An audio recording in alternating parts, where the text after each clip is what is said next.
Jesus,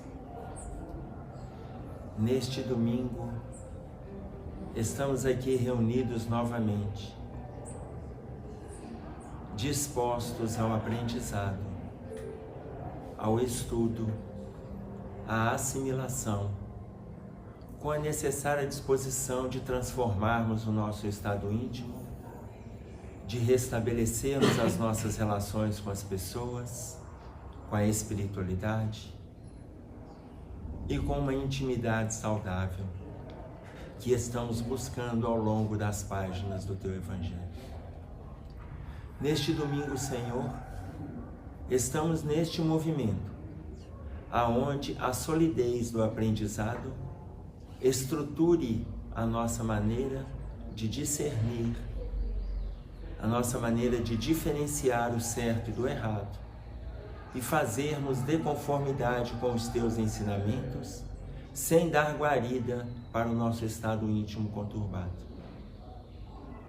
Estamos reunidos neste domingo, Senhor, contando com a presença dos nossos mentores espirituais, organizadores da pleiade de desencarnados que vem nos ajudando ao longo do dia a dia, ainda que muitas vezes cometamos enganos que contrapõem aquilo que estamos estudando. Gostaríamos, Senhor, de agradecer a presença deles e que o Senhor os felicitasse, tanto quanto tem feito conosco. Que a Tua paz esteja nos nossos corações, que assim seja.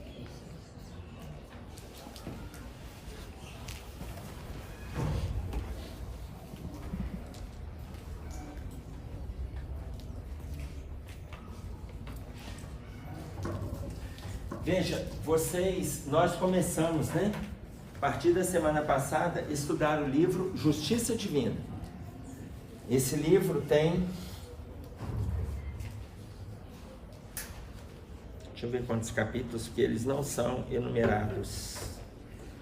82 capítulos. 82 capítulos. Então nós vamos ficar durante um tempo estudando essa obra. E aí eu gostaria que vocês, quem tiver a chance de ler o capítulo antes, acompanhar, eles sempre comentam um trechinho do livro O Céu e o Inferno. Tá? Eles sempre comentam um trechinho do livro O Céu e o Inferno. Então, eu gostaria que aqueles que tiverem condições de ler o capítulo antes, trazer dúvidas e tal, não percam a oportunidade. Não temos em nenhum momento a intenção de esgotar os temas que aqui são trazidos, mas trazer novas observações para as nossas avaliações, ok? Este primeiro capítulo é sempre o comentário de Emmanuel, na psicografia do Chico, sobre um trechinho do livro O Céu e o Inferno, que é uma das obras da codificação, ok? Então, este capítulo chama-se Bom Combate. Bom Combate. Essas duas palavrinhas, bom combate, lembram alguma coisa para nós? Bom combate? Lembra Paulo, Paulo falava isso. Combati o bom combate. Combati o bom combate, Paulo falava. Paulo diz para nós, eu anotei aqui, Paulo diz, combati o bom combate, acabei a carreira e guardei a fé. Paulo coloca isso na segunda carta ao Timóteo, no capítulo 4, no versículo 7, já no final da sua vida. Ele coloca para nós, combati o bom combate, acabei a carreira e guardei a fé. Vamos entender esse versículo? O que significa isso para nós? Combati o bom combate, acabei a carreira e guardei a fé. O que é isso? Primeiro, o que é combater o bom combate? Qual a diferença entre bom combate e o combate? O bom combate é quando a gente se propõe a alguma coisa e faz aquilo sabendo que precisa fazer, aceitando e com amor, fazendo com amor. Quando a gente se propõe a alguma coisa e faz aquele movimento com amor. Então, quando eu me proponho a agredir alguém com amor, é um bom combate? Isso não. Olha, eu tô falando que eu tô sentindo uma coisa boa. Quando você está fazendo uma coisa boa... Mas tem gente que sente bem matar. Não, mas eu consigo. Você não. Ah, você está falando só para você? Eu quero para todo mundo. Tem a ver com justiça, não? Hã? Justiça. Que tenha justiça junto? Tem a ver com justiça, não? Que tem a ver com a justiça? O que é o bom combate? Então não é só quando a gente se dispõe a fazer com amor, porque tem um monte de desgraça que a gente faz com amor. Mas vence, tira aquilo ruim. Claro, se eu mato alguém, eu tiro aquele trem ruim da minha vida. Mas eu estou dando um exemplo grave de um combate. Por isso que eu quero estabelecer a diferença entre combate e o bom combate. Mas veja, é interessante que a gente perceba por quê? Porque estamos no combate do dia a dia. Todos nós estamos envolvidos. No capítulo 148 do livro Palavras de Vida Eterna, intitulado No Bom Combate, o Emmanuel, eu vou pegar um trechinho, olha o que o Emmanuel coloca para nós aqui, não vou pegar o capítulo todo. No bom combate, no combate, visamos aos inimigos externos.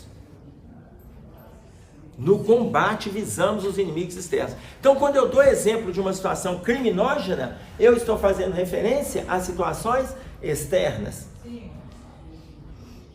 Inventamos armas, usamos astúcias, criamos estratégia e, por vezes, saboreamos a derrota dos nossos adversários. Eu estou falando do combate. Por vezes, a gente zela por uma vitória material. A gente zela pela alegria material. A gente zela pela satisfação, pelo reconhecimento social. Esse é o combate. Por vezes. Aí ele fala assim: o combate chumba o nosso coração às coisas da terra, em aflitivo processo de reajuste na lei de causa e efeito. Depois a gente volta no trechinho. O combate, ele prende a gente às coisas da terra. A gente passa a sofrer as consequências daquilo que a gente plantou. Entendeu? E a gente muitas vezes ainda promove isso para as pessoas. Eu estou sofrendo as consequências, não mudo o meu estado íntimo e eu promovo o mesmo estado de agressão, o mesmo estado de arrogância, de impetuosidade, de egoísmo na relação com o outro. Eu me prendo ainda mais às coisas da terra. Tudo bem? Mas o bom combate, ele vai trazer para a gente coisas diferentes. Antes da gente falar do bom combate, esse capítulo, ele comenta, esse trecho que a gente vai trabalhar nesse capítulo, ele comenta o item 6 do capítulo 5 do livro O Céu e o Inferno. O capítulo 5 do item Céu e Inferno se chama o Purgatório. Purgatório. O capítulo 3 é o céu, o capítulo 4 é o inferno, o capítulo 5 é o purgatório. O que é purgatório?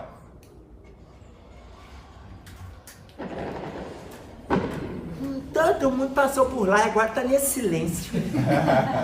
Entra e sai, na hora de falar, não fala não. O que é o purgatório? Ah, a gente não lembra. É só lembrar do filme, né? Do Alto da Compadecida, do Purgatório. Não, mas aí você vai lembrar do filme. Eu quero o purgatório lá do céu e inferno. O Alto da Compadecida, eu te garanto que o autor não falou a respeito. Veja bem, o purgatório, ele foi criado pela igreja no ano 593. Porque passaram para nós a ideia do céu e do inferno. Mas a igreja entendeu que não dava para ter céu e inferno apenas. Uma pessoa que rouba outra, ela vai... Está errado. Concorda que roubar está errado? Ou alguém tem dúvida? Está tranquilo? Mas a pessoa vai para o inferno. E ela vai encontrar com aqueles marginais que mataram dezenas de pessoas, vai pagar igual. Porque a igreja pregou para a gente que o inferno era o fogo eterno. E quem entra para o inferno, não sai mais. Então o que a igreja fez no ano 593? Ela criou para a gente o purgatório. O que significa o purgatório? A gente entra, fica lá um tempo, mas a gente pode sair. No purgatório, você vai apresentar o sentimento de arrependimento. No inferno não tem jeito. Você foi para o inferno, acabou. Não tem jeito não. Você vai arrepender logo no inferno? Então eles construíram um intervalo. O intervalo ali era o purgatório, onde você fica e depois você sai. Se nós estamos aqui, então, quando eu falei assim, eu não sei por que vocês estão nessa dúvida, todo mundo passou por lá. Porque se estamos aqui, é sinal de que viemos do purgatório. Porque se depender da igreja, a gente estava até hoje no inferno. Ah, graças a Deus. Tá? Então, se dependesse, a gente estava até hoje. Mas o inferno, ele foi estudado. O inferno foi estudado. Veja, o que nós estamos comentando ali, o bom combate, é por quê? É para a gente não passar pelo movimento do purgatório, como está neste capítulo. Ele vai escrever para nós sobre o purgatório. Só que ele não escreve sobre o purgatório, mas as nossas relações com o movimento da terra e a saída da terra. O inferno foi estudado. Sabe quem? Uma das pessoas que estudou de forma aprofundada sobre o inferno? Ele até calculou aonde é o inferno, o tamanho do inferno, quantas camadas tem o inferno. Alguém sabe? Dante não calculou, Dante aprofundou no inferno. Dante aprofundou, Dante teve visualizações, ele foi levado em espírito, tanto Dante quanto Santa Teresa d'Ávila. Eles foram levados em espírito e entraram em relações de sofrimento quando eles visitaram as regiões abismais das trevas. Dante, e a gente está falando aqui, entre 1200 e alguma coisa e 1300 e alguma coisa, a época de Dante. Nós estamos falando aqui por volta do século XII, aproximadamente. Tá? Por volta do século XII, ou 1100 alguma coisa, a 1200 alguma coisa, entre o século XI e século XIII que Dante viveu. Depois disso, aproximadamente mais 2, 3 séculos depois, nós vamos ter um estudioso do inferno, Galileu. Vocês nunca imaginaram que Galileu ia estudar o inferno, né? Pois é, estudou. Depois de Galileu, Newton. Ele aprofundou nos ensinos de Galileu e ainda fez a topografia do inferno. Tem um tratado, tem um livro de Newton que se chama Tratado da Topografia do Inferno. Vocês nem sabiam? Conto para vocês. Você tem aqui a Terra.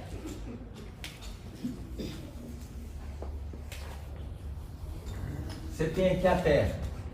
Você tem aqui Jerusalém. Estou pegando uma cidade.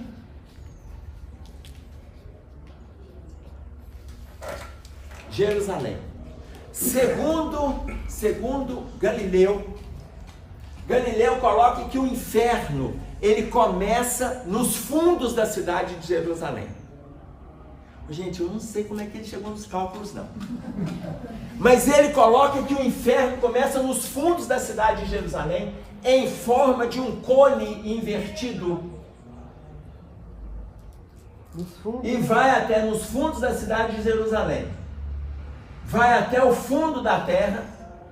E ali, quando chega, ocupando a metade do planeta, ele já está dividido em 12 camadas. 12 camadas. As camadas do inferno vai depender do que a pessoa fez. Dependendo do crime que ela cometeu, ela aprofunda no inferno. Dependendo do crime. O centro da terra, vocês lembram que quando a gente era menino, a gente falava assim, você vai para o inferno. Ninguém fala, você vai para o inferno. Todo mundo fala, você vai pro inferno, e aponta para a terra. Por quê? Galileu já traz para nós que o centro do inferno, o centro da terra, é o centro do inferno. E ele fala lá, nós vamos encontrar, sabe quem? O capeta. E ele coloca o tamanho do capeta. O capeta, ele tem aproximadamente 1 quilômetro de altura. O braço do capeta, você não escapa, gente, porque ele tem 1 quilômetro de altura. Tá claro? O braço dele, ele chega a quase 400 metros de extensão. o braço do capeta. Você não escapa desse bendito quando você vai para o inferno. Tem gente escapar de um jeito desse? Imagina você entrar lá para dentro e encontrar. A hora que você olhar para ele, você não vai ver a cabeça, não. Você vai sentir o braço dele na sua cabecinha. Porque está tão longe. Depois desses estudos aqui de Galileu, nós vamos ter Newton escrevendo sobre a topografia, o livro chama Tratado sobre a Topografia do Inferno. Mas ele pega as visões de Dante, ele pega os cálculos de Galileu e ele monta o Tratado da Topografia do Inferno, confirmando essas camadas aqui que vão originar um cone invertido, que é a construção do inferno. Aí, eu não sei por que Galileu chegou à ideia de que o inferno começa nos fundos de Jerusalém. Não sei por quê. Por que não começou nos fundos, por exemplo, do Rio de Janeiro? Se já existia, o Brasil já estava descoberto. Por que não começou numa cidade lá da Ásia? Tinha que começar lá na Palestina, na região onde veio Jesus, e os cálculos dele veio a partir daqui. É que vai ficando mais longe de Jerusalém, a coisa ruim vai ficando mais perto do Vaticano.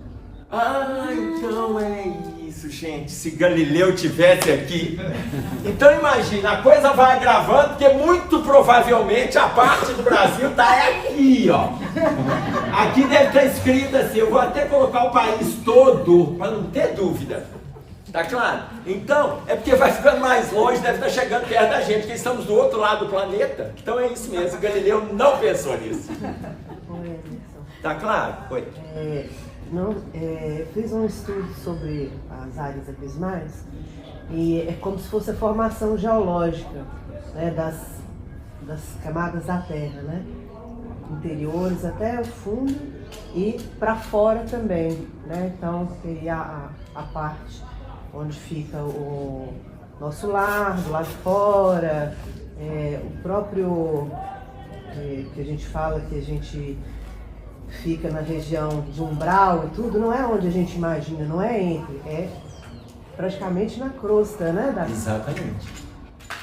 Tanto que André Luiz coloca pra gente no livro Cidade no Além, que o umbral está em torno da Terra. O umbral está em torno da Terra. No livro Cidade no Além, ele coloca para nós que o Rio de Janeiro, a cidade de nosso lar, está em cima da cidade do Rio de Janeiro e representa uma estrela. Ela tem a forma de estrela na sua geografia. A cidade do Rio de Janeiro.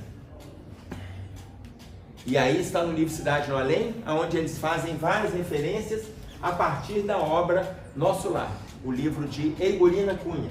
Então vocês imaginem, mas a igreja criou para nós o purgatório. Por que ela criou o purgatório? Porque se a gente entrar para o inferno, nós vamos ficar ali de forma irremediável. O purgatório, você entra e sai. Você sofre lá, se arrepende e sai.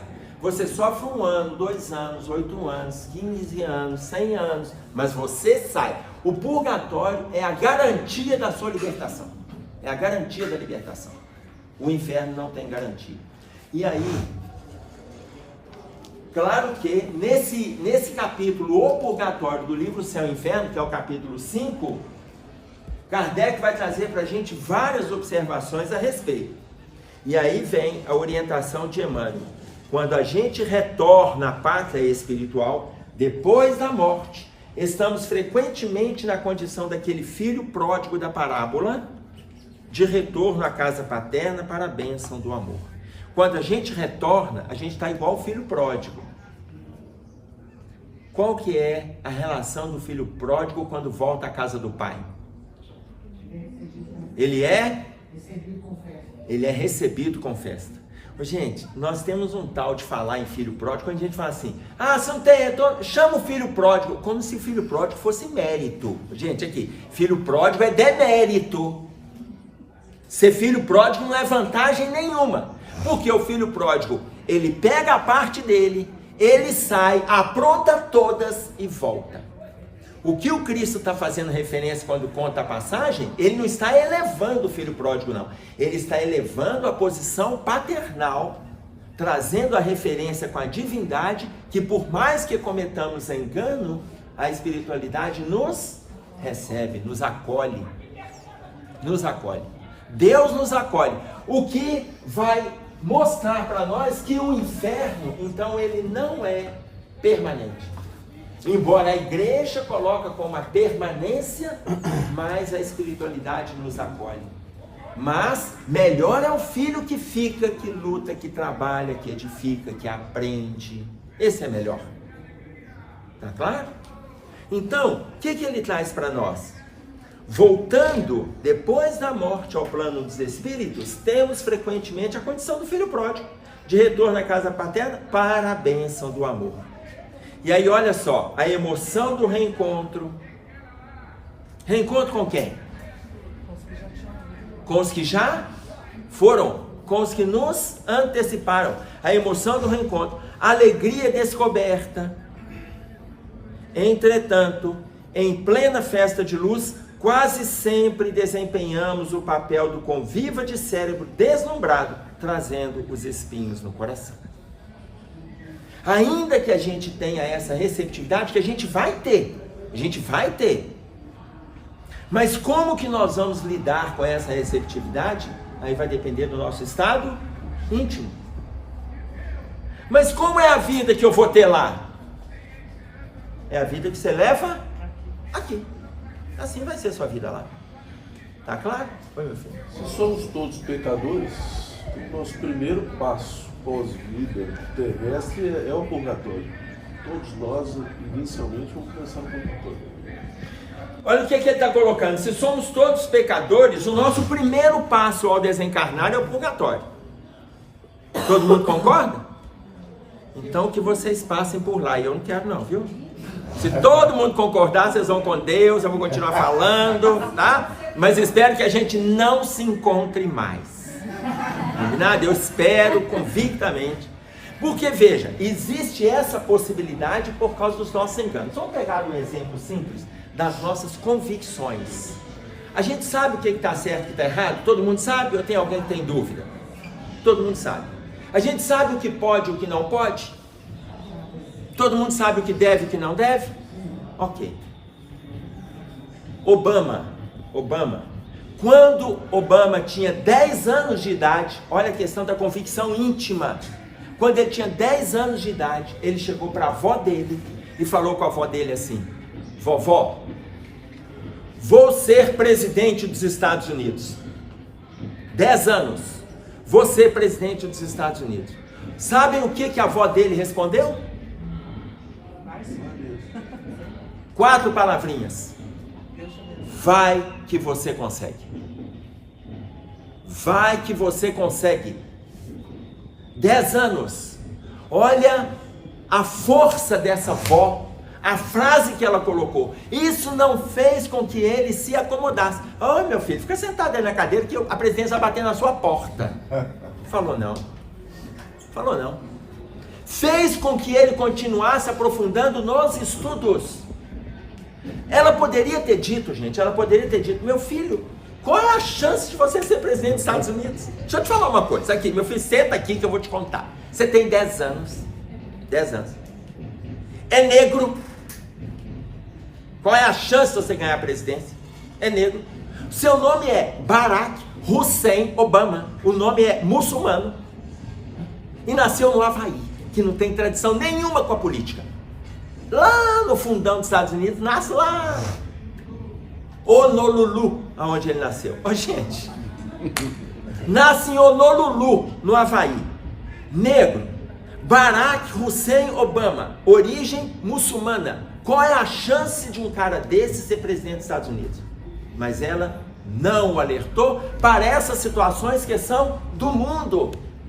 Porque talvez nós o fizéssemos. Meu filho, para de bobagem.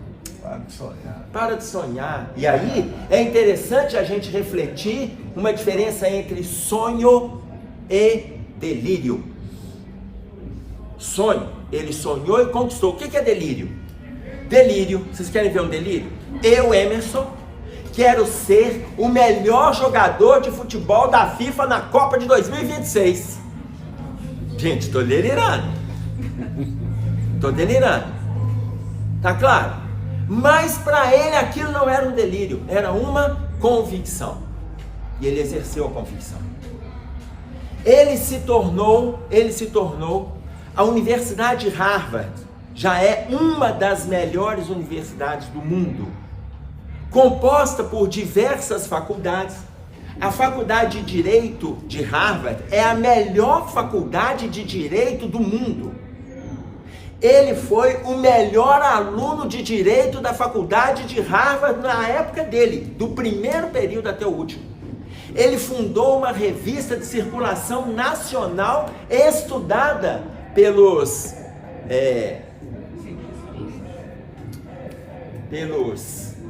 estadistas do direito, enquanto ele era aluno. Pelos alunos e profissionais, enquanto ele era aluno, ele foi o melhor. Ou seja, ele estava convicto daquilo que ele estava colocando em prática. Ele estava convicto daquilo que estava dentro dele. Entenderam a diferença? Aí nós vemos a diferença entre sonho e de delírio. Havia na intimidade dele uma programação. E aí nós começamos a pensar, qual é a nossa programação? Um minutinho, que vocês estão ouvindo um barulhozinho aqui?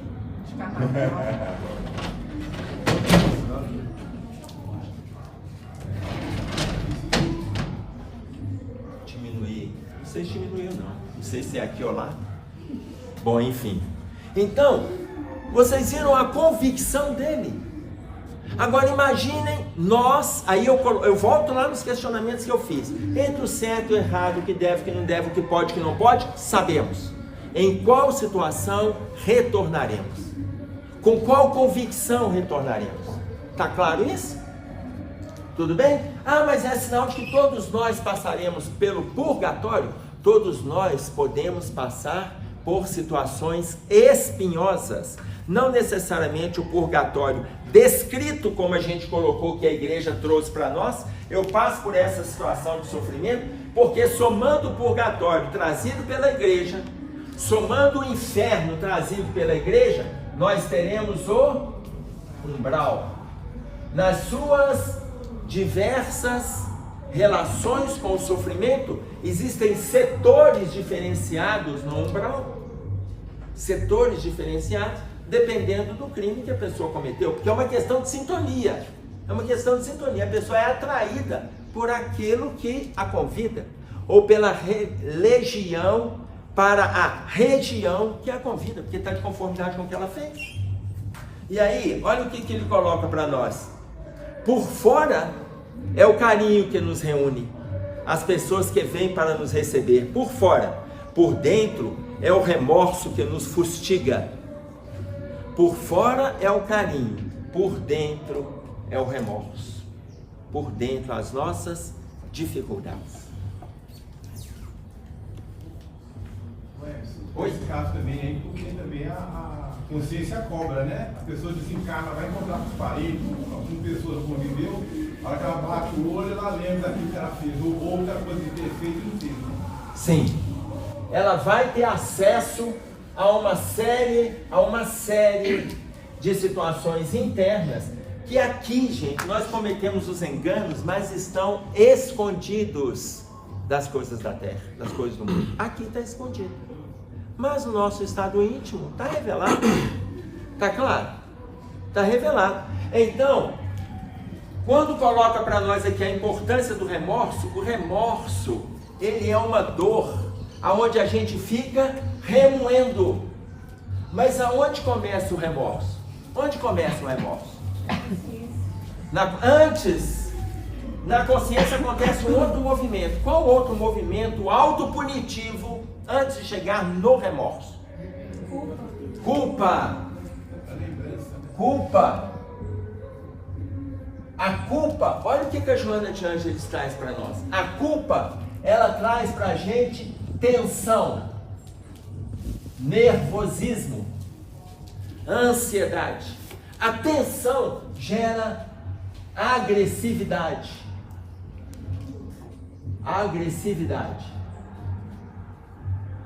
A agressividade gera doenças. A doença gera aflição. A doença gera aflição. A aflição gera mais situações de tensão. Então, quando uma pessoa se sente culpada, ela precisa sair desse movimento aqui. Isso aqui, a Joana de Ângeles coloca para nós no livro, Joana de Ângeles responde. São 200 perguntas e respostas, e aqui ela trabalha duas questões, esse gráfico, na questão de número 37 e na questão de número 183.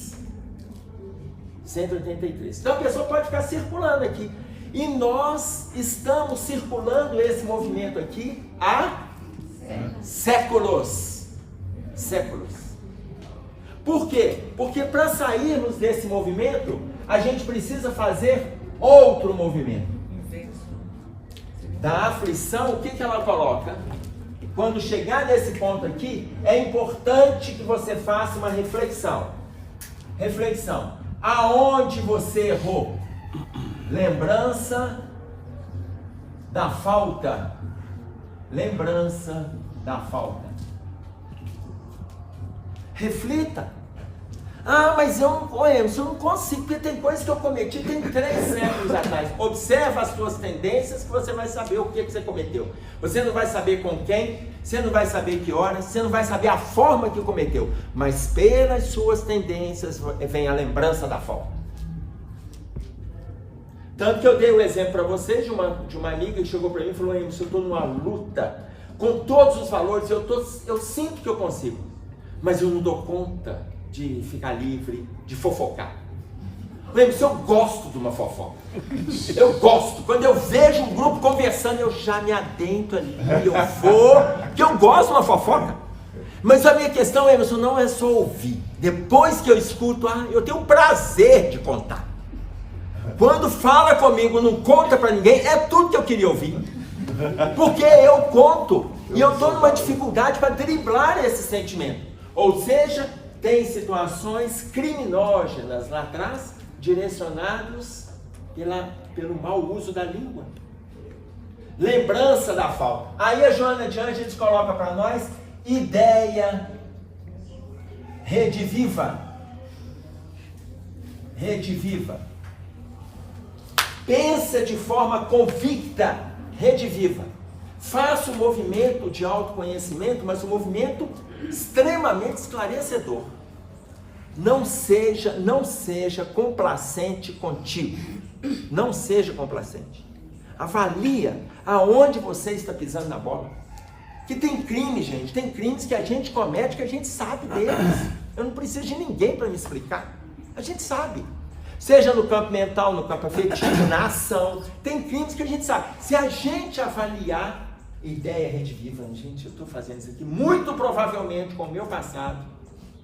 E aí sim, quando eu tenho essa noção, eu venho para o remorso.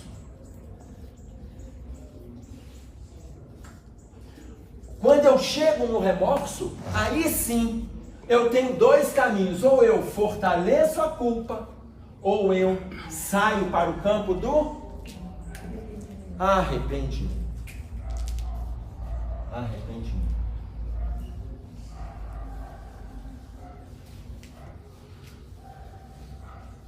E aqui, quem coloca isso para nós já é o próprio livro O Céu e o Inferno. No capítulo 7, Código Penal da Vida Futura, no 16º código, são 33 códigos, no 16º ele vai falar da importância do arrependimento. Então você imagina, quando Emmanuel coloca para nós, isso aqui é só por causa de uma palavra, gente, gerou esse quadro, só uma palavra, que é a palavra remorso. Por dentro o remorso que nos fustiga, que nos maltrata, que nos açoita, que nos agride. Por quê? O remorso é remoer, ficar com aquilo ali, não devia ter feito. meu Deus, para que eu fiz aquilo? E fica com, tá claro? Remorso. Aí ele fala assim, vanguarda que fulgura, as pessoas que você está buscando, que você quer ter acesso, vanguarda que fulgura, retaguarda que obscurece. Nós já ouvimos falar naquela frase, teu passado, todo mundo escutou falar, né? Teu passado te condena, tá? Por quê? Porque é isso aqui, ó, vanguarda que fulgura, retaguarda que obscurece. Êxtase, por estar chegando e estar sendo recebido, e dor. Esperança e arrependimento. Quando chega o momento do arrependimento, você já passou por isso aqui. Por isso é que a pessoa, quando ela comete enganos e ela não trabalha isso aqui na terra, ela vai vivenciar isso lá. Para vivenciar isso no plano espiritual, ela não desencarna e já está arrependida, não, gente. E aí tem toda uma rede de situações que vai levá-la para o arrependimento. Eu cometi crimes da área tal, desencarnei, não, mas eu já estou arrependido, está tranquilo demais aí, na hora que eu já estou até bem, eu já posso desencarnar até hoje, se for o caso. Estou tranquilo, os enganos que eu cometi. Só que eu verbalizo, mas eu ainda não fiz o movimento da autorreflexão. Eu ainda não fiz o movimento. Ah, mas necessariamente eu tenho que ficar tenso, ficar agressivo, adoecer, ficar aflito para depois passar. Não, necessariamente não. Num movimento de culpa, eu posso fazer esse quadro aqui de tal maneira que eu me arrependo e eu saio para o campo da conscientização. E a conscientização me leva à maturidade. E a maturidade me leva para a caridade. Então, eu posso evitar esse trajeto aqui, mas que eu vou evitar esse da culpa para o remorso, para o arrependimento, para que eu desperte em mim a consciência e saia para o campo da maturidade e depois eu parto para a ação, não tem jeito. A única forma da gente se livrar da dor. Essas situações, elas geram um desequilíbrio, assim, conforme o caso, pode levar à loucura, né? E muitas pessoas vão no consultório médico, eu estou assim, né, num turno de noite, eu estou tendo pesadelo, aí o médico passa o remédio. O médico também não vai ter como saber a origem daquilo ali. Ele passa o paliativo, né? E quando Jesus falou orar e vigiar, por exemplo, por que eu não tolero uma pessoa me chama atenção? Porque às vezes a pessoa pegou lá no qualquer aqui. Eu prefiro tomar remédio, né, para controlar o ódio e a raiva, do que eu procurar saber por que eu sou daquele jeito. Né? Quando Jesus ensina para nós, se eu não me engano, depois vocês vão confirmar lá em Mateus, no capítulo 24, no versículo 42, olha aí para mim, Adair, você está com o seu celular aí, né? Vigiai, pois, porque não sabeis a que hora virá o vosso Senhor? Eu sei que nós aqui, nós vamos pegar a informação correta, o Adair está pesquisando ali. O pessoal que está no vídeo já viu a passagem aqui, todo bonitinho, porque vocês conhecem o nosso amigo Cássio, né? Todo preciso, ele vai colocar certinho ali, ok? Então, você imagina, esse ponto que o Valdemir está citando, vigiai, pois, porque não sabeis a que hora virá o vosso Senhor? O orai e vigiai é o dia a dia. O orai, pensamento positivo. Vigiai, ação. Pensa positivo e age. Pensa positivo e pratica. Pensa positivo e realiza. Como está colocado para nós no capítulo 15 do Evangelho segundo o Espiritismo, fora da caridade não há salvação. Está correta a passagem, viu? Tá? Cadê? Tá certo, então. Vigiai, pois, porque não sabeis a que hora virá o vosso Senhor. Aí olha o que ele coloca. Reconhecidos as mãos luminosas que nos afagam, muitos de nós sentimos vergonha das mãos sombrias que oferecemos. Ô, gente, isso aqui é pesado, né? Repete, por favor. Eu acho o texto todo rico. O texto todo. Mas essa frase, quando eu li, aí, a hora que vocês tiverem a chance de ler o texto é pequeno. Os textos são pequenos. Adquiram um livro, leiam. Tem coisa que vai prender a gente, mas essa frase, reconhecidos as mãos luminosas que nos afagam, muitos de nós sentimos vergonha das mãos sombrias que oferecemos. Ô gente, é o nosso dia a dia. Será que a gente está se disponibilizando com as oportunidades que estão aparecendo, batendo na nossa porta? Será que estamos? Eu me lembrei do livro Em Busca de Sentido. Em Busca de Sentido, que é do Viktor Frankl. Viktor Frankl, psiquiatra, neurologista, que esteve na Segunda Guerra Mundial, ele faz várias colocações depois que ele sai da guerra. Porque lá na guerra ele não era um psicólogo. Depois que ele sai de lá, associado à psiquiatria, ele cria a logoterapia, que é a terapia da valorização da vida. E nós temos vários centros de logoterapia no Brasil, mas ele cria para o mundo.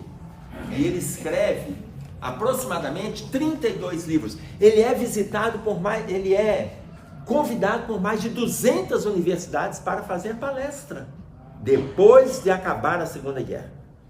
Em meio ao movimento dele com a Segunda Guerra, uma pessoa chega para ele, eles no campo de concentração, uma pessoa chega para ele e fala assim: eu sonhei com uma pessoa falando comigo que eu vou sair disso aqui. E aí o Viktor Frankl pergunta para ele assim: como que foi seu sonho? Eles eram prisioneiros. Aí a pessoa diz para ele assim: eu sonhei e a entidade me falou que nós vamos sair daqui. E eu pedi, a entidade me perguntou assim: me faça a pergunta que você quiser, no sonho. E aí a pessoa pegou e falou assim: quando é que vai acabar a guerra para mim? Aí a entidade respondeu para ele: no dia 30 de março. Isso era início do ano, era início de março de 1945. Março, início de março. E aí ele falou assim: quando que você teve esse sonho? E aí o prisioneiro colocou para ele assim, dois prisioneiros conversando. O prisioneiro disse assim: no final de fevereiro. Estou aguardando ansiosamente, porque eu senti muita lucidez nesse sonho. 30 de março a guerra acaba para mim. E Viktor Frankl conviveu com ele ali, vendo no campo de concentração. No dia 29 de março, ele adoeceu porque ele teve tifo epidêmico. O tifo que ele teve é um tifo trazido pelo piolho que fica no corpo das criaturas, porque lá não tinha acesso a banho dessa, né? E ele teve piolho e o tifo foi programado, estava na pele dele, mosquito veio e ali fez um movimento na pele dele e de outros, né? Depositou o piolho e ele, no dia 29 de março, ele adoeceu. No dia 30 de março, o quadro dele se agravou e ele entrou em coma. No dia 31 de março, ele desencarnou. A guerra acabou para ele no dia 30 de março, conforme ele tinha dito para Viktor Frankl. E Viktor Frankl, no livro, ele coloca assim: inúmeras doenças a gente atrai de conformidade com as nossas crenças. E ele falou: e a guerra acabou para o meu amigo no dia 30 de março. Por quê? Porque ele entrou em coma. No dia 31 ele desencarnou. Mas Viktor Frankl, ainda que ele estivesse no campo de concentração, ele espera até o final da guerra, que acontece, se eu não me engano, em agosto de 1945 ou julho. E a guerra acaba e ele começa a escrever a respeito. Então vocês imaginem a questão do como que a gente está oferecendo as mãos luminosas que nos afagam, que nos recebem, vai trazer para a gente vergonha em relação às mãos obscuras que a gente tem oferecido para as pessoas. Porque a gente não tem aproveitado oportunidades. Oportunidades. Que tipo de oportunidade? Cada um avalia a sua. Você quer que eu cite? É bom. Eu? A gente não tem aproveitado oportunidades. Agora cada um recebe, avalia as oportunidades que têm chegado no seu caminho. Você sabe o que acontece, Marlene? Se eu começar a citar, a pessoa vai ficar focada só na oportunidade que eu citei. Em outras não. Ah não, o Emerson não falou essa, então tá tudo tranquilo. Essa que eu posso deixar para trás. Então, cada pessoa avalia a sua. Dostoiévski, ele dizia o seguinte: temo ser merecedor do sofrimento que está por vir. É muito interessante, né? Por que ser merecedor do sofrimento? Porque é estudo de autoavaliação. Avalia. Porque normalmente quando o sofrimento chega, o que a gente acredita? Que a gente não merece. Não, vocês podem falar em coro. Quando chega o sofrimento, a gente descobre que a gente não merece. Não merece. Pois é. Tudo é conforme o merecimento receba. E porque a lei nos infunde respeito à justiça, aspiramos a debitar a nós próprios o necessário burilamento e a suspirada felicidade. Rogamos dessa forma a reencarnação ao auxílio de recomeço, buscando a tarefa que interrompemos e a afeição que traímos, o dever esquecido e o compromisso menosprezado, famintos de reajuste. Aí a gente busca a terra, famintos de reajuste. A gente precisa mudar. A gente precisa mudar. Famintos de reajuste. Tá claro? Essa necessidade da gente se reajustar é que faz a gente nascer nessa ou naquela condição. Como nós já descrevemos, quando aconteceu, por exemplo, aquele movimento do Santos Dumont, que desencarna como Santos Dumont. Lembram que a gente já descreveu? Desencarna como Santos Dumont. Só que no plano espiritual, ele sofre, conforme coloca para nós a Sueli Caldas Schubert, no capítulo 16 do livro Obsessão e Desobsessão, intitulado Os Ovoides, ela coloca para nós que as pessoas envolvidas com o mesmo movimento de dor, de vingança, de mágoa, de desespero, ela vai repetindo ideias e ela chama de monoideia, e ele vai deformando o seu perispírito e se transformando na forma ovoide.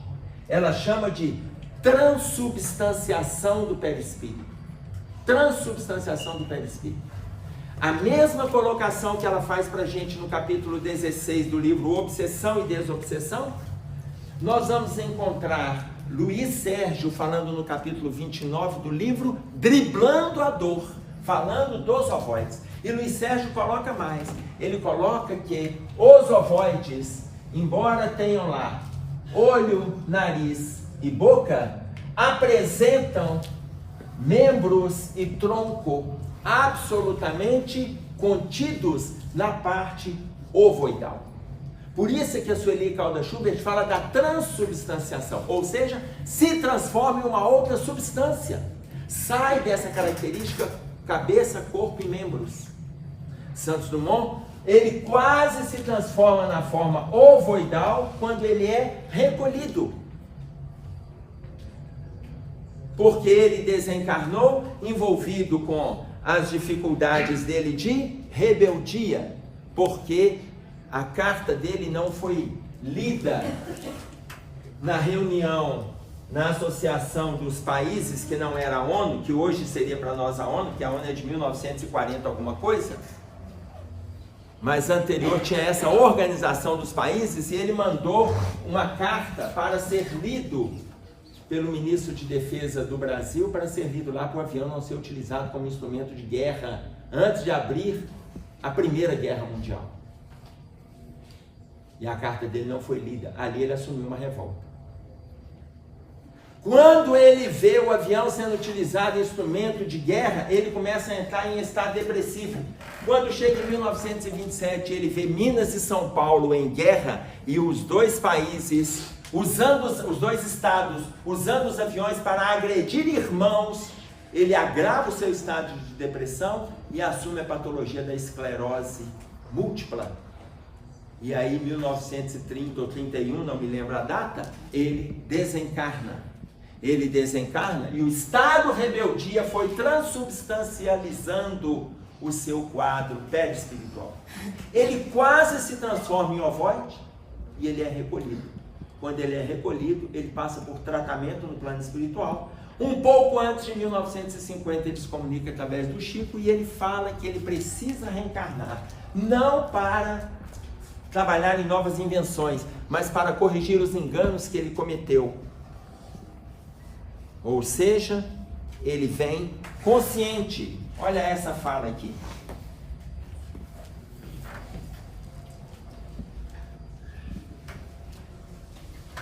Rogamos dessa forma a reencarnação como auxílio de recomeço, buscando a tarefa que interrompemos e a afeição que traímos, o dever esquecido e o compromisso menosprezado, famintos de reajuste.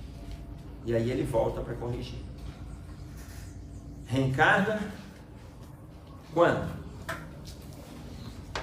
Não acredito que vocês não lembram. Citei isso, gente, há 5 anos atrás, se eu não me engano, vocês não lembram até hoje. Não.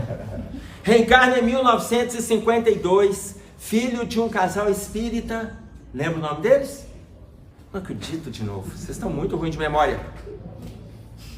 Clóvis Tavares e Hilda Tavares, no Rio de Janeiro. Filho mais velho deste casal. Eles tiveram 5 filhos. O primeiro era a reencarnação de Santos Dumont. Entre 1 ano e 2 de idade, ele cai da cadeira do bebê, bate a cabeça, sofre traumatismo craniano e assume paralisia cerebral. Vive até 17 anos de idade. Quando ele retorna ao plano espiritual, ele já está fora da forma perniciosa que ele criou para si mesmo. Isso acontece com todos? Não, cada caso é um caso. Entretanto, a maioria dos espíritos que reencarnam e saem do quadro ovoidal e alicerçado no estado íntimo deles, alicerçado, são aquelas crianças que nascem com anencefalia, a ausência da massa encefálica. A ausência da massa encefálica. O espírito eram aqueles que estavam envolvidos no quadro ovoidal, fizeram um movimento autodestrutivo no plano espiritual. Ok? E aí vem a recomendação de Emmanuel: agradece o lugar de prova em que te situas. Agradece que você vive. Seu corpo está doente? Seu corpo está doente? Aí ele fala assim: agradece o corpo doente. Agradece o companheiro difícil. Agradece o companheiro difícil. Ô Charles, sua esposa é uma pessoa difícil? Tem que responder? Tem que responder? Melhor não. Ela disse que sim. Responde pra você ver. Responde pra você ver. Ela não é difícil, ela é até tranquila. Já virou para trás e falou: responde. Responde. Então você imagina, olha o que o Emmanuel coloca. Agradece o corpo doente. Agradece o companheiro difícil. Agradece o parente complexo. Agradece o chefe amargo e as dificuldades constantes, porque são oportunidades que se renovam. Ou seja, agradeça. Gente, aqui, Emmanuel quis dizer assim: agradeça a desgraça em que você vive. É isso. Tá claro? Para de reclamar. Para. Eu contei para vocês a história da desgraça, não contei? Não. Estávamos no culto no lar lá em casa. E aí eu peguei e falei que a gente tem que ficar atento com essas desgraças sociais que estão aí, que a gente precisa se libertar delas, pra gente não entrar nessa linha de raciocínio. Aí na hora que eu terminei de falar, minha esposa falou assim: meu bem, eu não gosto que você use esse termo desgraça. Eu falei assim: desgraça é transtorno, problema, dificuldade, tormento. Ela fala assim: então fala transtorno, problema, dificuldade, tormento. Não precisa falar desgraça. Eu falei: tá bom, eu vou tentar. Passei o Evangelho segundo o Espiritismo para ela abrir ao acaso. E aí ela abriu no capítulo 5, Bem-aventurados aflitos, e saiu lá, a desgraça real. Eu falei, tá vendo? Até os espíritos falam em desgraça, não é só eu não. E aí eles explicam a desgraça real. Tá lá no subtítulo. E aí eles explicam, a desgraça real são aquelas situações de enganos que a gente comete, erros que a gente comete, dificuldades que a gente vivencia e que a gente não aprende. Daí uma semana você repete, daí 2 semanas, daí 2 meses, daí 2 anos, e você vai repetindo os erros. Agressivamente na relação consigo, agressivamente na relação com os mentores que estão te favorecendo, muitas vezes agressivamente nas relações sociais. Você repete. A desgraça real. A desgraça real é quando a gente não vivencia aquilo que a gente aprende. A gente não vivencia. A desgraça real. Então, agradece aquilo que você está vivendo. Agradece aquilo que você está vivendo. Aí ele coloca para nós, todo título exterior é instrumentação de trabalho. Todo título que você tem, não importa, gente, se o título é acadêmico, não importa. Se o título é acadêmico, é um título profissional, é um título social, não importa que título você receba, é instrumentação de trabalho. A existência terrestre é o bom combate. As oportunidades que a gente está recebendo aqui é o bom combate. Então, para a gente ilustrar, 3 caminhos para a gente ser feliz, vivendo o bom combate. 3 caminhos. 3 caminhos. Primeiro, ensina o que você sabe. Primeiro caminho, ensina o que você sabe. Segundo caminho, pratica aquilo que você ensina. Segundo caminho, pratica o que você ensina. Terceiro, pergunta aquilo que você ignora. Então, o terceiro caminho, pergunta aquilo que você ignora, fecha essa busca da felicidade que a gente está tentando. Primeiro caminho, ensina o que você sabe. Significa consciência. Ensina o que você sabe. Segundo caminho, pratica aquilo que você ensina. Pratica. Exemplo. Exemplifique. Terceiro caminho, pergunte aquilo que se ignora. Humildade. Consciência, porque você já adquiriu o conhecimento, já sabe, ensina. Exemplo, porque você pratica. Humildade, que você precisa saber. 3 caminhos para a gente ser feliz. E aí, Emmanuel fecha para nós dizendo, defeito e imperfeição, débito e culpa são inimigos que nos defrontam. Defeito, imperfeição, débito e culpa são dificuldades que a gente tem. Todos nós temos. São dificuldades que a gente tem. Aperfeiçoamento individual é a única vitória que não se altera. Aperfeiçoamento individual é a única vitória que não se altera. E em toda parte, o verdadeiro campo de luta somos nós mesmos. Em toda parte, o verdadeiro campo de luta somos nós mesmos. Vejam vocês a orientação de Jesus, quando ele fala para nós, amai os vossos inimigos. Ele fala aquilo que Moisés falou lá atrás. Moisés, mas é em outra língua? Moisés falou, amai o próximo como a ti mesmo. Não era nem para a gente fazer distinção de quem é amigo e quem é inimigo. Moisés falou, amar o próximo, ele não fez distinção não. Eu só amo fulano. Agora, se for sogra, cunhado, não, aí eu não amo não. Gente, Moisés, Madre Teresa de Calcutá coloca assim, amar o próximo longe é fácil. Amar o próximo longe é fácil. Ame o próximo, que está aqui. Seu marido, sua esposa, seus filhos, seus amigos. Aí Jesus fala, amai os inimigos. Aí a gente pensa nos inimigos, pessoas. E aí Emmanuel coloca que a nossa maior luta no exercício da superação no bom combate, nós mesmos. Quais? Inimigos internos. Vence as dificuldades que estão aí. Vence. É o bom combate. Existe o combate e existe o bom combate. O combate são as lutas diárias. O bom combate é quando você faz com que essas lutas diárias se transformem no seu estado íntimo como instrumento de renovação, de mudança, de espiritualização. Ficou claro? Dúvida? Eu vou ficar com enfio. Quem não tem dúvida é porque não entendeu nada. Eu espero que, ainda que não coloquem, pesquisem, aprofundem e não se contentem. Ok? Nós vamos fazer a nossa prece e a gente fecha.